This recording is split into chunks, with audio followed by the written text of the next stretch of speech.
મિત્રો, આજે હું તમારી સાથે ઉનાળાની ગરમીમાં પેટને ઠંડક આપે અને આસાનીથી પચી જાય તેવા આથો લાવવાની ઝંઝટ વગર પોચા અને જાળીદાર બનતા ઇન્સ્ટન્ટ ચોખાના ઢોકળાની રેસિપી શેર કરું છું. એટલા સોફ્ટ, સ્પોન્જી અને જાળીદાર બને છે કે આ ઢોકળા તમને ખરેખર ખૂબ જ પસંદ આવશે. સૌથી પહેલાં 1 વાટકી જેટલા ચોખા લઈએ. અહીંયા તમે કોઈ પણ ચોખા લઈ શકો છો. જાડા એટલે કે ખીચડીના અથવા તો બાસમતી ભાત કરવા માટે તમારી પાસે જે કોઈ ચોખા અવેલેબલ હોય એ તમે લઈ શકો છો. ત્યાર પછી એક મિક્સિંગ બાઉલ લઈશું અને ચોખાને એમાં ટ્રાન્સફર કરીશું અને ખૂબ સરસ રીતે 2 થી 3 પાણીથી ચોખાને ધોઈ લઈશું, જેથી એના ઉપરની જે કાંઈ ધૂળ, માટી, કચરો, ડસ્ટ હોય એ બધું જ નીકળી જાય. અહીં 2 થી 3 વખત ધોઈ એનું બધું જ પાણી કાઢી ફરી આપણે એમાં પાણી ઉમેરીશું.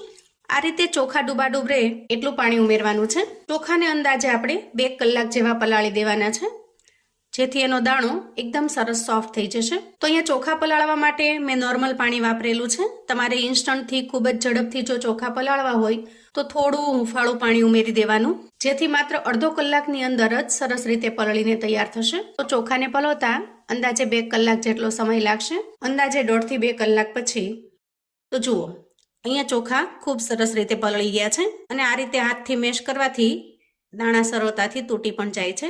જુઓ, ત્યાર પછી ચોખાની અંદરનું બધું જ પાણી આપણે કાઢી લીધું છે. જુઓ, ત્યાર પછી હવે એક મિક્સર જાર લઈશું અને ચોખાને એમાં ટ્રાન્સફર કરીશું. અહીંયા ચોખામાંથી પાણી કાઢતા 1-2 ચમચી પાણી રહી ગયું હોય તો કશો વાંધો નહીં, પણ બહુ વધારે પાણી ન રહે એનો આપણે ખ્યાલ રાખવાનો. હવે ચોખાને પીસવા માટે, એની એકદમ સરસ સ્મૂથ પેસ્ટ બનાવવા માટે આપણે 4 થી 5 ચમચી જેટલું પાણી ઉમેરી દઈએ અને ઢાંકણ ઢાંકી સરસ રીતે પીસી લઈએ. જરૂર જણાય તો વચ્ચે થોડું પાણી ઉમેરી દેવાનું, પણ બેટર વધારે પતલું ન બને એનો ખાસ ખ્યાલ રાખવાનો છે. તો જુઓ, અહીંયા ચોખાને પીસી આપણે આ રીતે એકદમ સરસ બેટર બનાવીને તૈયાર કર્યું છે. ત્યાર પછી આપણે મિક્સિંગ બાઉલ લઈશું અને ચોખાના બેટરને એમાં ટ્રાન્સફર કરીશું. હવે આ રીતે ચોખાનું બેટર તૈયાર થાય ત્યાર પછી 1 ચમચી જેટલો ચણાનો લોટ ઉમેરીશું અને 2 ચમચી જેટલો રવો ઉમેરવાનો છે. રવો એટલે કે એકદમ જે ઝીણો દાણો આવે છે એ ઉમેરવાનો છે. તમારી પાસે જો સૂજી હોય એટલે કે મોટો દાણો હોય તો જ્યારે ચોખા પીસીએ ત્યારે જ એમાં ઉમેરી દેવાની, જેથી સરસ રીતે પીસાઈ જાય. હવે આ બધી જ વસ્તુને આપણે વિસ્કરની મદદથી સરસ રીતે મિક્સ કરી લઈએ, જેથી એના અંદર ક્યાંય પણ લમ્સ કે ગાંઠા ન રહે અને એકદમ સરસ સ્મૂથ બેટર બનીને તૈયાર થાય. આ રીતે બહુ ઘાટું પણ નહીં અને સાવ પતલું પણ નહીં, એ રીતનું બેટર બનાવીને તૈયાર કર્યું છે. હવે આપણે ઢાંકણ ઢાંકી બેટરને લગભગ 5 થી 6 મિનિટ સુધી સરસ રીતે રેસ્ટ થવા દઈએ, જેથી આપણે એના અંદર જે રવો ઉમેરેલો છે એ સરસ રીતે ફૂલી જાય અને ઢોકળા એકદમ સરસ સોફ્ટ, જાળીદાર બનીને તૈયાર થશે. અને જ્યાં સુધીમાં બેટર રેસ્ટ થશે ત્યાં સુધીમાં આપણે થોડી આગળની તૈયારી કરીશું. તો સૌથી પહેલાં નાનો મિક્સર જાર લઈએ અને આજના ઢોકળા માટે એકદમ ટેસ્ટી એવી ચટણી બનાવી લઈએ. ચટણી બનાવવા માટે મેં અહીંયા થોડી કોથમીર લીધી છે. સાથે સાથે નાનો આદુનો ટુકડો ઉમેરીશું અને 1 ચમચી શિંગદાણા ઉમેરીશું. તીખાશ માટે લીલા મરચાંના ટુકડા ઉમેરીએ અને 1 ચમચી નાળિયેરનું ખમણ ઉમેરીએ, જે આપણને આસાનીથી બજારમાં મળી જાય છે એ ઉમેરી દઈએ. ચટણીમાં એકદમ સરસ ખાટો મીઠો ટેસ્ટ લાવવા માટે કેરીના 2 નાના ટુકડા ઉમેરીશું. ત્યારે કેરીની સિઝન છે એટલે મેં કેરી ઉમેરેલી છે. તમે અહીંયા કેરીની જગ્યાએ અડધા લીંબુનો રસ પણ ઉમેરી શકો છો. હવે આપણે રૂટીન મસાલા કરી લઈએ. તો સ્વાદ પ્રમાણે મીઠું ઉમેરીશું, થોડું આખું જીરું ઉમેરીશું, 5 ચમચી ધાણા પાવડર ઉમેરીશું. અહીંયા ચટણીમાં જો તમારે ખાટો મીઠો ચટપટો ટેસ્ટ લાવવો હોય તો થોડી અડધી ચમચી જેટલી ખાંડ ઉમેરી દેવાની. એનાથી ખૂબ સરસ મજાનો ચટપટો ટેસ્ટ બનીને તૈયાર થશે. ત્યાર પછી જારની અંદર 2 થી 3 ચમચી જેટલું પાણી ઉમેરી દઈએ અને ઢાંકણ ઢાંકી સરસ રીતે પીસી લઈએ. તો જુઓ, ઢોકળા સાથે ખાવાની મજા પડી જાય એવી સરસ ગ્રીન ચટણી બનીને તૈયાર છે. હવે તૈયાર થયેલી ચટણીને આપણે એક બાઉલમાં કાઢી લઈએ અને બેટરને ચેક કરી લઈએ. અહીંયા થોડી વાર રેસ્ટ થવાથી બેટર થોડું ઘાટું બન્યું છે, કેમ કે એના અંદર જે આપણે રવો ઉમેર્યો છે એ સરસ રીતે ફૂલી ગયો છે. તો અહીંયા ઢોકળા બનાવવા માટે આપણું બેટર એકદમ પરફેક્ટ તૈયાર છે. હવે ઢોકળાને એકદમ સ્પોન્જી, સોફ્ટ અને પોચા રૂ જેવા બનાવવા માટે આપણે બેટરમાં અમુક વસ્તુ ઉમેરીશું, જેનાથી ઢોકળા પૌષ્ટિક અને ખૂબ જ હેલ્ધી એવા બનીને તૈયાર થશે. તો એના માટે અહીંયા મેં દૂધીનો એક નાનો ટુકડો લીધો છે અને નાની એક ઝીણી ખમણી લીધી છે. હવે આ ખમણીની મદદથી દૂધીને ખમણી લઈએ.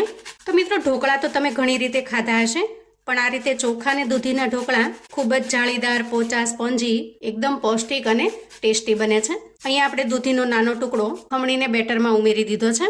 આ રીતે ખમણવાથી દૂધી કાળી પણ નહીં પડે. અગાઉથી જો ખમણીને મૂકી દઈએ તો દૂધી કાળી પડવા લાગે છે, પણ આ રીતે સીધી જ બેટરની અંદર ઉમેરી દઈએ તો એ બિલકુલ કાળી નહીં પડે. ત્યાર પછી હવે બેટરની અંદર આપણે રૂટીન મસાલા કરીશું, જેમાં સૌથી પહેલા 1 ચમચી જેટલી અધકચરી ખાંડેલી આદુ મરચાંની પેસ્ટ ઉમેરીશું અને સ્વાદ પ્રમાણે મીઠું ઉમેરીશું. ત્યાર પછી 5 ચમચી જેટલી હળદર ઉમેરી દઈએ, ખાસ કરીને કલર માટે, અને પછી સરસ રીતે મિક્સ કરી લઈએ. એકદમ ઓછા અને સિમ્પલ મસાલાથી પણ આ ઢોકળા ખૂબ જ ટેસ્ટી એવા લાગે છે. તમે ક્યારેય જો આ રીતે ટ્રાય ન કર્યા હોય તો એક વખત ચોક્કસથી બનાવજો. હાથો લાવવાની ઝંઝટ વગર પણ ખૂબ જ સ્પોન્જી, સોફ્ટ અને મોઢામાં મૂકતા જ પીગળી જાય એવા સરસ બને છે. અહીંયા આપણું બેટર એકદમ પરફેક્ટ તૈયાર થયું છે, જે બહુ ઢીલું પણ નથી અને સાવ કઠણ પણ નથી. બસ આ રીતે બેટર તૈયાર થાય એટલે ગેસ ઉપર ઢોકળાને સ્ટીમ કરવા માટે આપણે થોડું પાણી અગાઉથી જ ગરમ કરવા માટે મૂકી દેવાનું, જેથી ઢોકળા એકદમ સરસ સ્પોન્જી અને જાળીદાર બને છે. હવે ઢોકળાને જે પ્લેટ કે થાળીમાં આપણે સ્ટીમ કરવા હોય એ થાળી લઈ લેવાની છે અને આ રીતે સરસ રીતે ઓઇલથી ગ્રીસ કરી લેવાની. ત્યાર પછી ફરી આપણે બેટર લઈશું અને ઢોકળાને એકદમ સરસ સ્પોન્જી, જાળીદાર બનાવવા માટે 1 ચમચી જેટલો ઈનો ફ્રૂટ સોલ્ટ લઈશું. અહીંયા તમે ખાવાનો મીઠો સોડા પણ લઈ શકો છો, પણ ઈનોથી રિઝલ્ટ ખૂબ સરસ આવે છે. હવે થોડું અમથું પાણી ઉમેરી ઈનોને એક્ટિવેટ કરી લઈએ અને સરસ રીતે મિક્સ કરી લઈએ. આ રીતે ઉપરથી નીચેની સાઈડની ડાયરેક્શનમાં આપણે ફેરવી લેવાનું, જેથી ઈનો સરસ રીતે મિક્સ થઈ જશે. ઈનો ઉમેર્યા પછી આપણે બેટરને બહુ વધારે પડતું ફેંટવાનું નથી, માત્ર હળવા હાથથી સરસ રીતે મિક્સ કરી લેવાનું છે. ત્યાર પછી ઓઇલથી ગ્રીસ કરેલી પ્લેટ લઈ લઈએ અને તૈયાર કરેલા બેટરને એમાં ટ્રાન્સફર કરી દઈએ. બેટર ઉમેર્યા પછી થોડું આ રીતે ટેપ કરી લઈશું, જેથી મિશ્રણ એક સરખું ફેલાઈ જાય. દેખાવમાં એકદમ મસ્ત લાગે એટલા માટે આપણે ઉપરથી થોડો લાલ મરચાં પાવડર ઉમેરીશું. આ સ્ટેપ બિલકુલ ઓપ્શનલ છે, તમને અનુકૂળ હોય તો જ તમારે આ સ્ટેપ કરવાનું, નહીં તો સ્કીપ કરી દેવાનું. હવે જુઓ, અહીંયા ગેસ ઉપર આપણે જે પાણી ગરમ થવા મૂક્યું છે એ પણ સરસ રીતે ઉકળી ગયું છે. એ સમયે આપણે તૈયાર કરેલી પ્લેટને એમાં સેટ કરીશું અને ઢાંકણ ઢાંકી અંદાજે 10 થી 12 મિનિટ સુધી સરસ રીતે સ્ટીમ થવા દઈશું. આ સમયે ગેસની ફ્લેમને આપણે મીડિયમ પર રાખીશું. હવે અંદાજે 12 મિનિટ જેટલો સમય થયો છે. ગેસની ફ્લેમને આપણે બંધ કરીશું અને ઢાંકણ ખોલીને ચેક કરીશું. વાહ, જુઓ, એકદમ સરસ સોફ્ટ, સ્પોન્જી અને ફૂલેલા ઢોકળા બનીને તૈયાર છે. અહીંયા ચાકુની મદદથી ચેક કરી લઈએ. જુઓ, ચાકુ બિલકુલ ક્લીન બહાર આવે છે, મતલબ કે ઢોકળા સરસ રીતે સ્ટીમ થઈ ગયા છે. હવે તૈયાર થયેલી ઢોકળાની પ્લેટને આપણે બહાર કાઢી લઈશું અને થોડી વાર માટે ઠંડી થવા દઈશું. તો અહીંયા પ્લેટ એકદમ સરસ ઠંડી થઈ ગઈ છે. તમે જો ડાયટિંગ પર છો અથવા તો આ રીતે ઢોકળાને પ્લેન ખાવા માંગતા હો તો સિમ્પલ આ રીતે પણ એન્જોય કરી શકો છો. પણ ઢોકળાને વધારે ટેસ્ટી બનાવવા માટે આપણે થોડો વઘાર ઉમેરીશું. વઘાર કરવા માટે 2 ચમચી જેટલું તેલ આપણે અહીંયા વઘારિયામાં ગરમ કરી લીધું છે. આ ગરમ થયેલા તેલની અંદર 1 થી 1.5 ચમચી જેટલી રાઈ ઉમેરી દઈએ, અડધી ચમચી જીરું ઉમેરી દઈએ, થોડા મીઠા લીમડાના પાન ઉમેરીશું, ચપટી હિંગ ઉમેરીશું અને અંદાજે 2 ચમચી જેટલા તલ ઉમેરીશું. હવે વઘાર એકદમ સરસ રીતે થઈ જાય, અહીંયા રાઈ ફૂટી જાય એટલે બધી જ વસ્તુને મિક્સ કરી લઈએ અને તૈયાર થયેલા વઘારને આપણે ઢોકળા ઉપર સ્પ્રેડ કરી દઈએ. અને ત્યાર પછી તમને જે શેપમાં ગમે એ શેપમાં તમારે કટ કરી લેવાના છે. ઉનાળાની ગરમીમાં પેટને ઠંડક આપે, રાહત આપે અને પચવામાં પણ એકદમ સરળ છે. આ ઢોકળાને તમે કોઈ પણ ચટણી સાથે પીરસી શકો છો અને આજે આપણે બનાવેલી ગ્રીન ચટણી સાથે એનો ટેસ્ટ એકદમ સરસ લાજવાબ લાગે છે. તો સાંજના મેનુમાં તમે આ ઢોકળા બનાવીને તૈયાર કરી શકો છો. નાની હળવી મોટી ભૂખમાં, બાળકોને ટિફિન બોક્સ કે લંચ બોક્સમાં જ્યારે પણ મન થાય ઇન્સ્ટન્ટથી બનાવીને તૈયાર કરી શકો છો.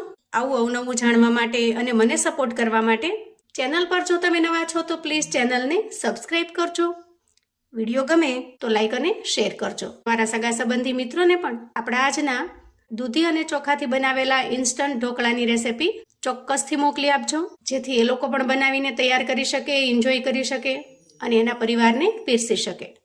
કોમેન્ટમાં મને ચોક્કસથી જણાવજો મિત્રો કે આજની આ ઢોકળા બનાવવાની રીત તમને કેવી લાગી છે. ફરી મળીશું એક નવી રેસિપી સાથે. ત્યાં સુધી આવજો મિત્રો.